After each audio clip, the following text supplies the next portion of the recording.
Hi guys, my name is David. If you're new to my channel, hi, welcome. And if you have been watching my videos for a while now, welcome back.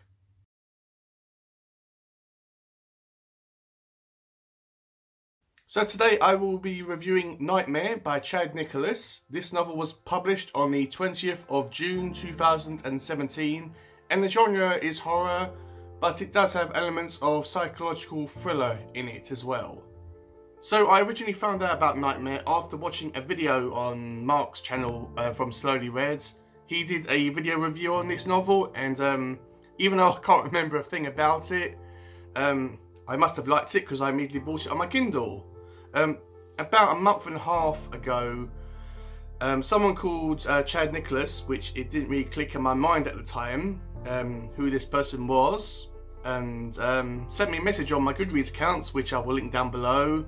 Well, he was telling me that he is a big fan of my channel and that he likes my videos. More specifically, he said that he liked the video review which I did on The Final Empire, which is the first Mistborn novel, and that he would like me to actually do a video review on Nightmare, and in exchange he would send me a signed copy. I actually agreed straight away, as I always like to support small authors and booktubers that write books as well, because the virus right now, it made postage and packaging really expensive, so we both decided that we would wait until the prices went down. But I said to Chad, look, I've got it on my Kindle and I will be I'm more than happy to do a video review on it. And this video is mostly to promote Nightmare and to also promote Chad Nicholas as an author. So before I tell you guys what the story is all about, and of course it's going to be a spoiler-free video as always, let's go straight over to Chad now, where he will be telling us about his writing process and his journey as an author. Hey guys, my name is Chad. David was nice enough to ask me to come on his channel and film a little mini interview for his video on a review for Nightmare, which was my debut novel. So thanks so much, David, for having me on here. It's awesome to get to be a part of your channel. And yeah, so to start with, he just asked me to kind of say a little bit about myself and my writing journey so far. So yeah, my name is Chad Nicholas. I'm a mechanical engineering student at UT Tyler. And as far as writing goes, I really enjoy it. My writing journey's been kind of interesting because it was never something I was really setting out to do. It wasn't like I've been planning on being a writer since I was a kid or anything. It's just a couple years ago I had a couple ideas that I thought were kind of interesting, and I just kept outlining them in my head for fun, and just the more I went, the more I had outlined, and eventually I was just like, I have quite a bit of this wrote down already. There's nothing really to lose from trying to write it down. So I picked Nightmare as the first of the ideas that I would actually attempt to write, and the first draft was unbelievably bad. But so bad I've never let anyone read it. But yeah, it was terrible. But then a couple months later I was like, well, first try had to have been terrible, couldn't have been good. So I was like, I'll try again, and I did a lot more research on the writing process and prose and kind of how sentences are structured, because I've never really, writing, like I said, was never something I just had done a lot before, so it took a lot of getting used to. But my second attempt at Nightmare went a lot better, and then from there I just kept editing and revising, and I got to a point to where I was really comfortable with how it turned out. After that, the whole writing journey since then, as far as self-publishing goes, has been really interesting, and it's been fun and hard at the same time, because like certain aspects, like getting to see the cover for it for the first time was really, really cool, but then finding a cover artist in the first place was really, really difficult, and then just finding things like an editor, sending emails trying to get advanced reviews, and even still sending emails to try to get book reviewers and booktubers to review the book. It's a lot of time and it's a lot of effort, but it's really, at the same time, it's really rewarding. It's fun. Like, David agreed to do a review, and I can't wait to actually be watching his review and see what he thinks of it. So it's really cool. There's balances to it. There's some aspects that are a lot less fun, like figuring out how to do your print-on-demand company, setting up with Ingram Spark and stuff. That's a lot less interesting than contacting reviewers, but there's kind of both sides to it. But I feel a lot more comfortable now than I did in the first place, and I'm glad I ended up going with self-publishing. So yeah, that's just a little bit about what my writing journey's been like so far and kind of where I'm at. So yeah, thanks for asking, David. So David also asked me to talk some about kind of where I got the idea for Nightmare, and then my final thoughts on how it ended up turning out. So as far as where I got the idea, the first scene that I had an idea for is actually the second to last chapter of the book. So I can't really talk about it too much without going into spoiler territory, but the one thing I can say is just it's really interesting to kind of think about where the idea was when I first had it and kind of what it ended up turning into. Because even though the end scene was essentially the same, a lot of the build up to it, for the first couple months of me having the idea, it was a lot more bigger, more generic's not the right word, more classical horror stuff, where like just more big horror events one right after the next. And then that was the idea for a while, and then the more I thought about it and the more I outlined what journey the characters needed to get through to get from the beginning of the book to the end of the book, I realized that that really wasn't working, and instead of doing bigger horror events, it needed to be more personal events. So like, instead of a big, one of the original scenes actually in my head when I was outlining, probably like a couple weeks into the first getting the idea, I had an idea for a big like clown carnival scene, and then as soon as I realized what the character's story would be, that just didn't fit in at all.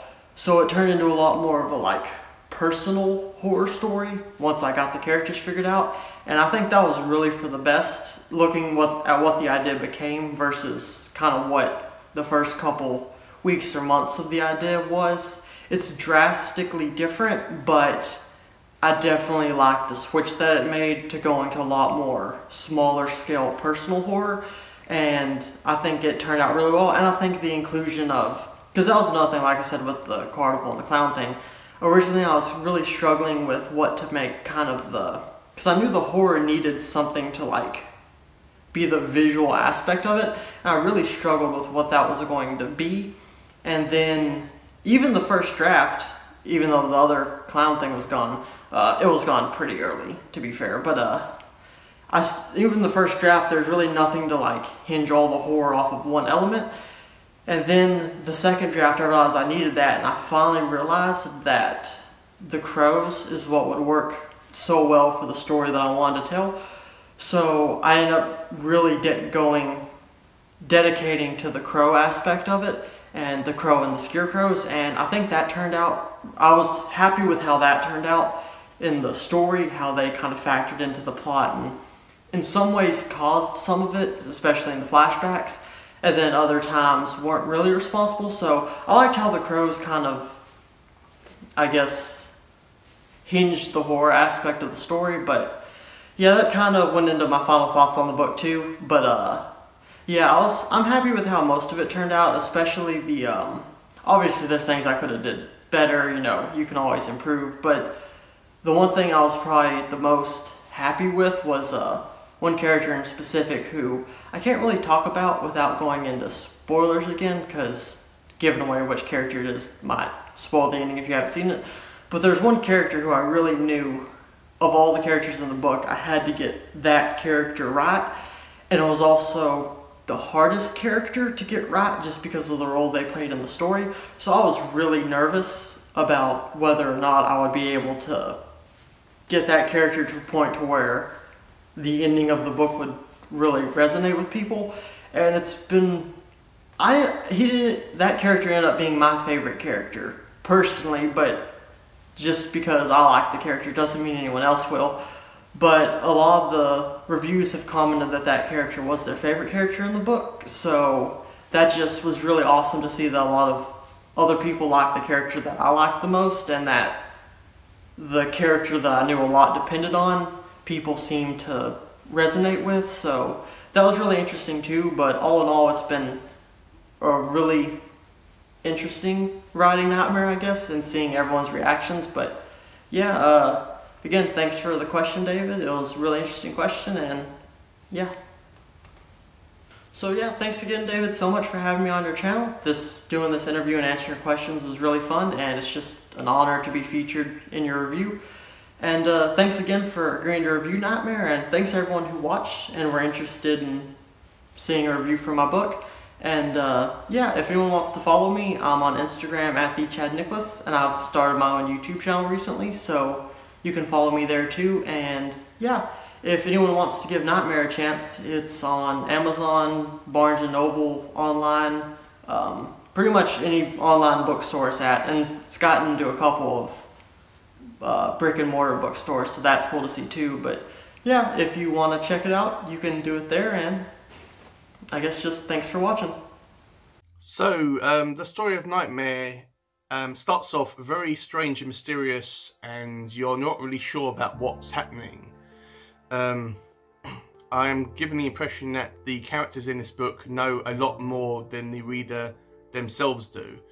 And I was kind of taken aback by this. I was thinking, okay, am I supposed to know what this person is doing or what they're talking about? And but it's all explained at the end of the book as well. So as the story progresses, at the end of the book, everything is revealed to you, and all the secrets are told to you. So this story follows the main character of Scott, who is a family man. He is living with his wife, Karen, and his many children, which these are in order of the ages, so the oldest, I believe, and to the youngest. So he has several children. One that is April, which I, as I said, presume is his oldest daughter. Tommy, May, and baby Joey, which I constantly was thinking about baby Joey in the Back to the Future movies. Scott has recurring nightmares pretty much every single night about all these mysterious crows, and every single time that he comes across a crow or crows in the real world, he gets a bit scared and freaks out a lot. The family seems to be an everyday American family. They seem to like each other. Everything's good in Scott's household. No one argues or has any fights, and they all love each other. But the family as a whole seems very strange and weird. Every single day when all the children go off to school and they go on the school bus, Scott and Karen are always standing at a window watching the kids physically getting on the bus and coming off the bus after they've been to school. Every single day when Scott's at work, there is always a specific time that he asks his daughter April to call, and every single time that she doesn't call, he immediately freaks out. And we're not really sure about why April has to call Scott every single day, even though the time is very specific. I believe that she has to call Scott every single day at 6:17. I'm not sure why the time is so specific. It seems very strange, but I saw it as a father wanting to make sure that his daughter was okay.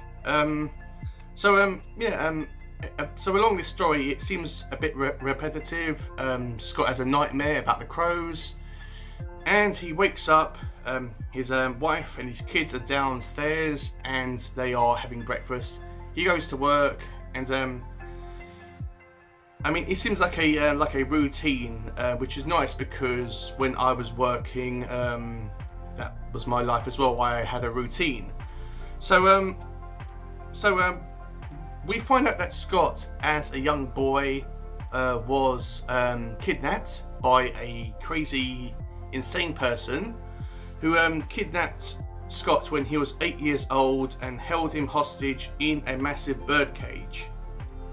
And he treats Scott as an animal. He gives him bird seeds and water, and treats him not as a person but an animal.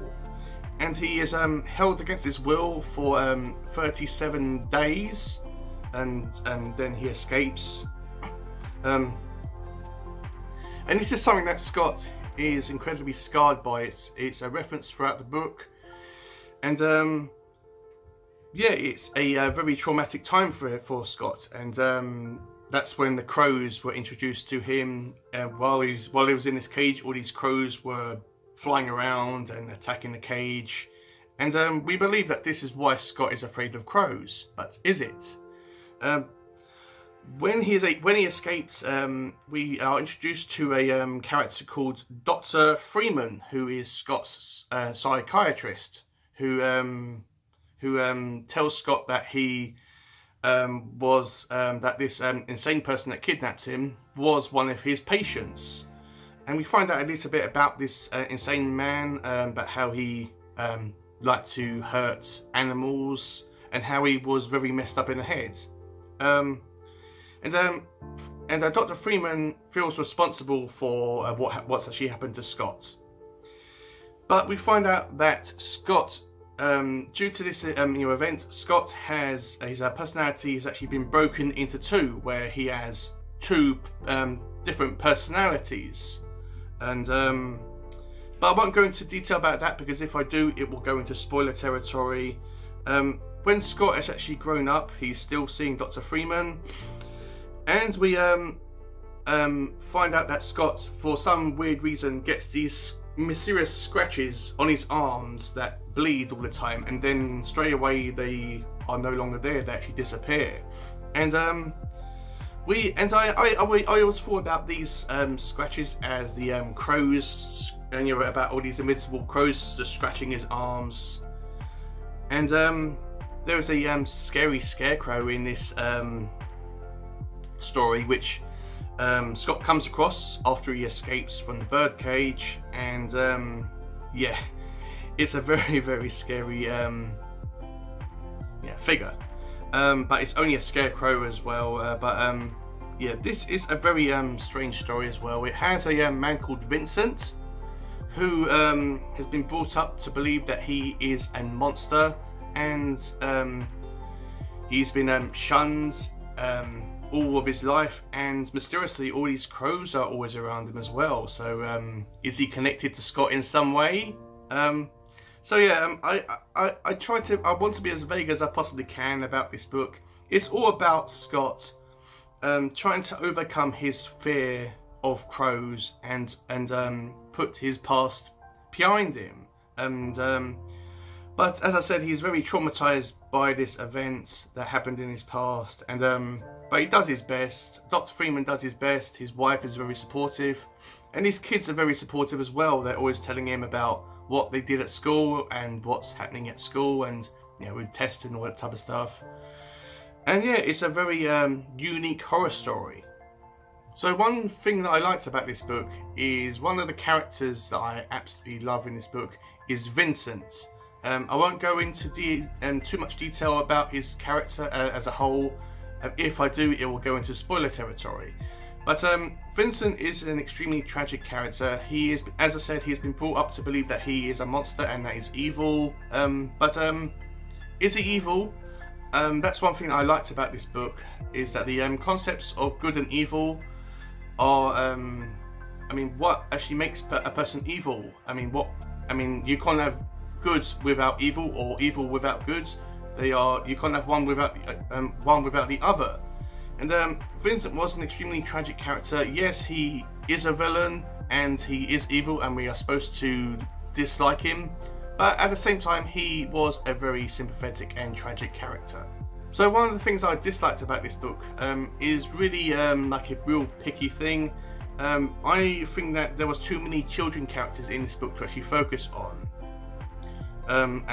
with Scott's family. He has 4 children, and that's a lot of children characters to actually focus on and actually remember and keep track of. There are some that I liked more than others. April was the main child character in this book. She was the more fleshed out one, and I liked her character so much. Tommy was okay. I would have liked a bit more of his character, a bit more fleshed out. May again was okay. She was like a small girl that always done all these drawings, and she talks about her nightmares with and her bad dreams with Scott, so I thought that was a kind of a nice father-daughter relationship. And Joey, I didn't really think much of Joey's character as he is a baby. He's always been carried around, and he doesn't seem to really do anything apart from being in the corner somewhere in his crib or being carried by Scott or Karen throughout the book. I think that his character could have been taken out of the story and nothing would have changed. But that is only my opinion. So in conclusion, Nightmare was a very interesting and different horror book, as it wasn't a straight up gory slasher book. It was a different type of horror book. A lot of people are going to read this and they are going to be having mixed feelings about it, especially the ending. I'm still debating whether it was a good ending or whether I enjoyed the ending or not, but the ending was a lot different than I was hoping that it would actually be. I was thinking, oh my god, I actually hope that it's not going to end this way, but it didn't. It ended in a different way than I expected, which was nice. But if you are wanting to read something a bit different that's not just scary, it has great characters in it, then I would definitely recommend that you read Nightmare. It's a very good book. It has great characters. Yes, it does have gory parts in it, but it's a really fun and enjoyable book.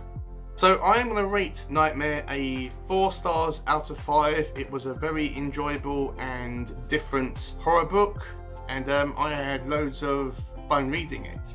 So that's it, guys. That is my review on Nightmare by Chad Nicholas. I will put a bunch of his contact information down in the description in case you want to contact him. These will be his Instagram page, his YouTube channel, and his Goodreads account. If you've enjoyed the video, please give it a like, comment down below, let me know if you read this, if you enjoyed it, if you didn't enjoy it. Let me know if this is something that you would be interested in picking up and giving a try, which I think that you should. Please go over to Chad's channel. He is a very cool guy. He's just like you and me. He is a booktuber, and he's just a very laid-back person. So that link will be down below. So please go over there, watch his videos, subscribe to his channel, send him a message, and yeah. If you've enjoyed this video as a whole, please consider subscribing. Click on the bell if you do subscribe. And it will remind you that whenever I upload videos, which is going to be every Monday and Friday. As I said, my link will be down below to my Goodreads account in case you want to follow me on there. And with all that said, have a great day, read some awesome books, and I will see you all in my next video.